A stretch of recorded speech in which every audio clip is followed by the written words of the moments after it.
नमस्कार बच्चों, मैं डॉक्टर वंदना मिश्रा, प्रवक्ता संस्कृत राजकीय बालिका इंटर कॉलेज कटरा प्रयागराज। बच्चों, आज का जो मेरा वीडियो है वह विशेषता कक्षा 9, कक्षा 10, कक्षा 11, कक्षा 12 चारों क्लास के पाठ्यक्रम पर आधारित है और यह संस्कृत विषय का अध्ययन करने वाले बच्चों के लिए बहुत ही ज़्यादा उपयोगी है। बच्चों, पिछले वीडियो में मैंने आपको संधि का तात्पर्य, संधि के भेद, स्वर संधि के भेद इतना बताया जा चुका है। अगर आप उन वीडियो को नहीं देखें तो पहले आप उनको डिस्क्रिप्शन बॉक्स में जाकर के पहले आप उनको देख लें। उसके बाद आज आपका जो संधि है वो व्यंजन संधि है। बच्चों, व्यंजन को संस्कृत में हल भी कहते हैं, मैं बार बार बता चुकी हूँ पिछले वीडियो में।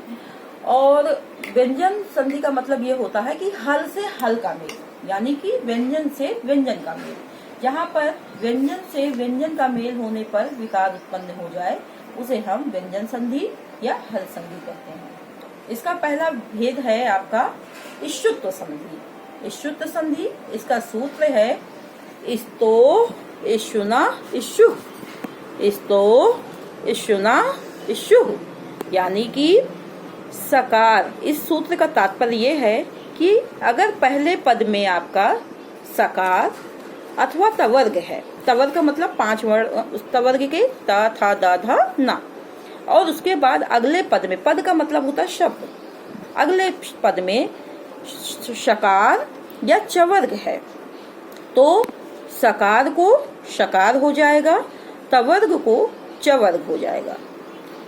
सकार को यानी कि पहले वाला पद का जो सकार है उसको बदल करके शकार हो जाएगा, तालव्य शा हो जाएगा, और तवर्ग को चवर्ग हो जाएगा।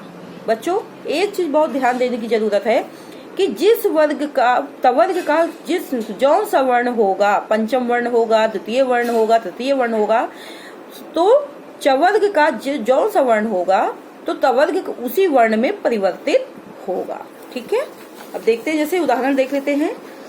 हरिष्येते, ये आपका बहुत परीक्षा में पूछा जाता है उदाहरण। हरिष्येते यानी कि जब हम इसका विग्रह करेंगे तो हरिस धन शेते। अब आप यहाँ पर देख सकते हैं कि पहले वाले पद के अंत में दंत सा है आपका और यहाँ पर तालव्य सा है। ठीक है, तो जब हम दंत सा के बाद अगर तालव्य सा आ रहा है तो दंत सा को तालव्य सा हो जाना है, तो इसीलिए आपका बन जाएगा हरि धन शेते, मिलाने से हो जाएगा हरिष्येते। ठीक, इसी प्रकार सच्चरित्रम, सच्चरित्रम यानी कि सत धन चरित्रम। यहाँ आप देख सकते हैं ये तवर्ग का पहला वर्ण है और ये चवर्ग का पहला वर्ण है, तो तवर्ग का पहला वर्ण जो है वो चवर्ग का पहला वर्ण बन जाएगा, तो आपका बन जाएगा सच्चरित्रम इस सूत्र के अनुसार। बच्चों, अगली संधि है व्यंजन संधि में इष्टुत्व संधि। इसका सूत्र है इष्टुना इष्टु, यानी कि सकार दंत सा के बाद अथवा तवर्ग के बाद मूर्धन्य सा अथवा टवर्ग आए तो दंत सा मूर्धन सा हो जाएगा और तवर्ग टवर्ग में परिवर्तित हो जाएगा।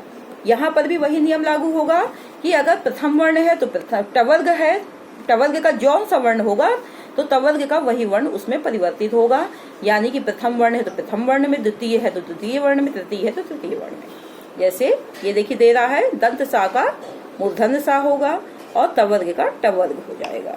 उदाहरण देख लेते हैं। रामश षष्ठा, विग्रह करेंगे रामस धन षष्ठा, दंत सा है, मूर्धन सा है, दंत सा मूर्धन सा में परिवर्तित हो जाएगा। हलंत है इसलिए इसको हम आधा लिख देते हैं मिलाने पर और बन जाएगा आपका रामस षष्ठा। इसी प्रकार तट्टीका, विच्छेद करेंगे तथा टीका। ता तवर्ग का पहला वर्ण है, यहाँ टवर्ग का पहला वर्ण है, इसलिए तवर्ग टवर्ग में परिवर्तित हो जाएगा और तट्टीका बन जाएगा। उड्डयनम उद्धन डयनम। अब यहाँ पर देखिए एक चीज दिखाना चाहूंगी मैं आपको। उद्धन डयनम, यहाँ पर टवर्ग का तीसरा वर्ण है, टा ठा डा, तीसरा वर्ण है ये। ठीक है, और ये तवर्ग का पहला वर्ण है, तो हमें टवर्ग पे ध्यान देने की जरूरत है कि उसका कौन सा वर्ण है, तीसरा वर्ण है, इसलिए तवर्ग भी अपने तीसरे वर्ण में पहुंच जाएगा। तो तवर्ग टवर्ग के तीसरे वर्ण का रूप धारण कर लेगा तो बन जाएगा उड्डयनम, डा में परिवर्तित हो जाएगा। पंडिता, इसका विग्रह करेंगे पंधन डिटा, ये देखिए पंधन डिटा, ठीक है। तो यहाँ पर ना है, पंचम वर्ण है, इसका तवर्ग का पंचम वर्ण है, इसलिए ना ये हम टवर्ग का पंचम वर्ण इसको हम बना देंगे और ये आपका बन जाएगा पंडिता, णा आ जाएगा तो पंडिता बन जाएगा। बच्चों अगली संधि है आपकी जस संधि, जलाम जस झसी। इसका सूत्र है झलाम जस झसी, यानी कि झल प्रत्याहार हो पहले पद में और उसके दूसरे पद में जस झस प्रत्याहार हो। ये मैंने आपको प्रत्याहार इसीलिए बोला था कि प्रत्याहार का अध्ययन बहुत आवश्यक है और उसके बाद ही आप संधि को कर पाएंगे। तो झल प्रत्याहार के बाद अगर झस प्रत्याहार है तो झल प्रत्याहार को परिवर्तन किसमें होना है, झल में। झल प्रत्याहार को क्या हो जाएगा, जस प्रत्याहार हो जाएगा। और इसके लिए जस प्रत्याहार क्या है, इसके लिए आपको माहेश्वर सूत्र पढ़ने पड़ेंगे, प्रत्याहार पढ़ने पड़ेंगे, तभी आप इसको समझ पाएंगे। सामान्य रूप से मैं आपको बताने के लिए, जिन बच्चों ने अभी प्रत्याहार नहीं पढ़ा है उनको बताने के लिए थोड़ा सा मैंने यहाँ पे सरल किया है इसको। झल प्रत्याहार का मतलब होता है वर्ग का पहला, दूसरा, तीसरा, चौथा व्यंजन, यानी कि वर्ग, कवर्ग, पवर्ग, चवर्ग, टवर्ग, यानी कि वर्गों के 5 वर्ग जो हैं उनका पहला वर्ण, दूसरा वर्ण, तीसरा वर्ण, चौथा वर्ण एवं ऊष्म व्यंजन। ऊष्म व्यंजन आपके आते हैं तालवी सा, मूर्धन सा, दंत सा और हा, ये 4 आपके ऊष्म व्यंजन हैं। तो इसलिए अगर ये हैं तो ये 24 वर्ण होते हैं झल प्रत्याहार में। जस प्रत्याहार क्या क्या है, वर्ग का तीसरा वर्ग, यानी कि 5 वर्ण होंगे। झस में वर्ग का तीसरा, चौथा, यानी कि 10 वर्ण हो जाएंगे, ठीक है। तो ध्यान दीजिए, इसमें झल प्रत्याहार के बाद अगर झस प्रत्याहार है तो झल को जश हो जाता है। अब इधर देख लेते हैं हम लोग उदाहरण इसका।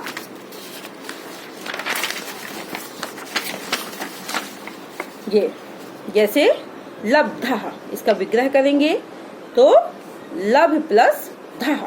अब यहाँ पे भा किसका वर्ण आ रहा है, इसमें आपको देखना पड़ेगा थोड़ा सा। भा किसमें आएगा आपका, पा फा बा भा, चौथा वर्ण है, वर्ग का चौथा वर्ण है। और तो झल प्रत्याहार हुआ। और जस प्रत्याहार क्या है आपका, जस प्रत्याहार है आपको वर्ग का तीसरा वर्ण, यानी कि धा।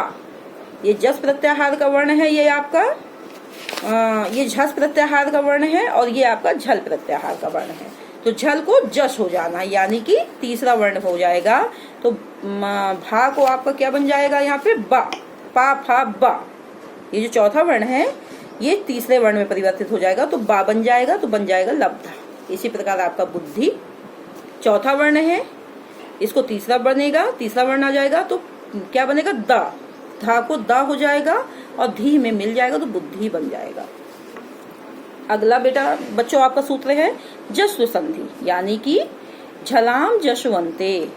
ये सूत्र क्या कहता है, झल प्रत्याहार के बाद क्या हो, अगर झल को जस हो जाता है, ठीक है। अगर झल प्रत्याहार के बाद कोई अन्य वर्ण हो, किसको छोड़ करके अन्य वर्ण हो, पहला वर्ग, पहले वर्ण को छोड़ करके किसी वर्ग का पहला वर्ण ना हो, दूसरा वर्ण ना हो और ऊष्म ना हो। ऊष्म मैं पहले आपको बता चुकी हूँ। अगर इनको छोड़ करके पहला वर्ण यानी कि क ख पहला दूसरा वर्ण, चा छा ता था ये पहले दूसरे वर्ण है हर वर्ग के, इनको छोड़ करके और ऊष्म व्यंजन को छोड़ करके कोई अन्य वर्ण हो तो झल को जश हो जाता है, ठीक है। झल प्रत्याहार भी मैंने ऊपर आपको बताया कि कौन कौन से वर्ण उसमें आएंगे। इसका उदाहरण देख लेते हैं। वागीशा, विच्छेद करेंगे तो बनेगा वाक धन ईशा। तो वाक तीसरा वर्ण है, ठीक है, पहला पद में तीसरा वर्ण आएगा ना, तीसरा वर्ण है और आगे क्या है, स्वर है, आगे आपका स्वर है। तो इसलिए इसको तीसरा वर्ण जस हो जाना है, यानी कि तीसरा वर्ण हो जाएगा, अपने वर्ग का तीसरा वर्ण हो जाएगा, यानी कि गा हो जाएगा, का को गा हो जाएगा। इसी प्रकार सुबंत, सुपधन अंत, ये पा है, पहला वर्ण है और इसमें आपका स्वर है, तो इसको क्या हो जाना, तीसरा वर्ण हो जाना है। तो तो ये तीसरा बा हो गया। पा को हमने बा में बदल दिया, का को गा में बदल दिया। तीसरे वर्ण में पहला वर्ण तीसरे वर्ण में परिवर्तित हो जाएगा। इसी प्रकार अजंत अच धन अंत पहला वर्ण है, इसको तीसरे में बदलेंगे तो चा छा जा, चा जा में बदल जाएगा और हलंत रहेगा। चा हलंत है इसलिए जा हलंत है, आ में मिल गया तो अजंत आपका बन गया। अगली संधि है आपकी चरतो संधि। इसका सूत्र है खरी चा। सूत्र क्या है इसका? खरी चा।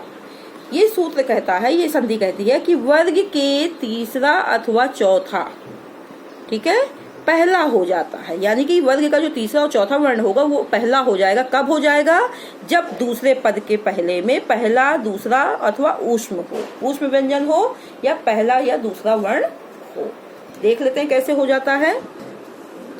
सद धन, ये सत्कार, ये देखिए वर्ग का तीसरा चौथा, दा कौन सा है? तीसरा वर्ण है, इसको क्या होना है? पहला होना है। कब होना है?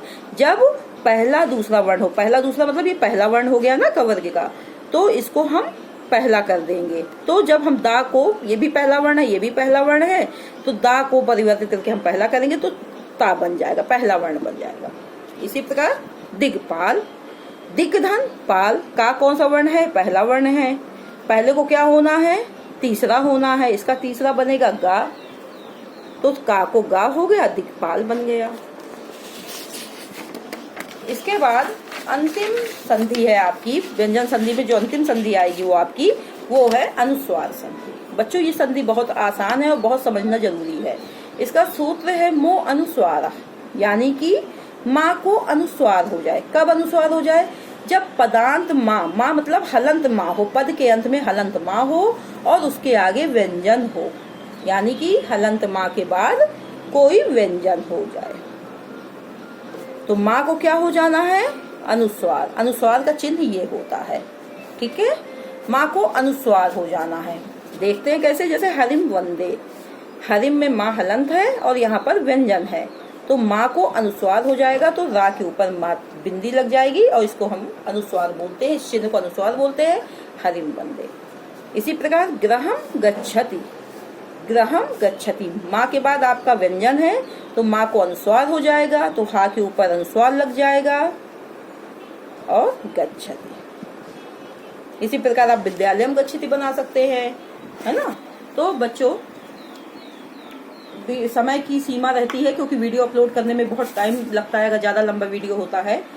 आप लोग बार बार इस वीडियो को देखें, इसका अध्ययन करें।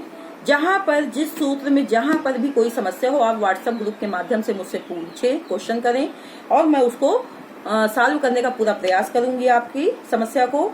बच्चों यह वीडियो आप सबके लिए बहुत ज्यादा लाभप्रद है, आपके पाठ्यक्रम पर आधारित है, इसलिए इसका अध्ययन करना आपको अति अनिवार्य है। आशा करते हैं आज का वीडियो आपको समझ में आया होगा। इसी से संबंधित अन्य उदाहरण आप अपने हिसाब से किताब से देख करके और भी सॉल्व कर सकते हैं। तब तक के लिए बच्चों अभी आपको गृह कार्य भी देना अनिवार्य है। क्वेश्चन लिख लीजिए। आज का गृह कार्य है आपका, व्यंजन संधि किसे कहते हैं या व्यंजन संधि में किनका मेल किया जाता है? व्यंजन संधि के कितने भेद हैं? मैंने भेद नहीं बताया आपको वीडियो में, मैंने सूत्र के माध्यम से संधियां बताई हैं। आप वीडियो को बार बार देखिए और भेद लिखिए और उनका हिंदी में उदाहरण बताइए। व्यंजन संधि के कितने भेद हैं, हिंदी में उनका नाम लिखिए। अनुस्वार संधि का सूत्र लिखिए। उदाहरण के साथ अनुस्वार संधि का सूत्र लिखिए। खरीचा किस संधि का विधायक सूत्र है? खरीचा किस संधि का विधायक सूत्र है? उदाहरण सहित बताइए। इस्तो, इशुना, इशुभ किस संधि को परिभाषित करता है? उदाहरण सहित बताइए। बच्चों यह आपका गृह कार्य था, इसको नोटबुक पर सॉल्व करिए, लिखित रूप में व्हाट्सएप ग्रुप में इसको सेंड करिए।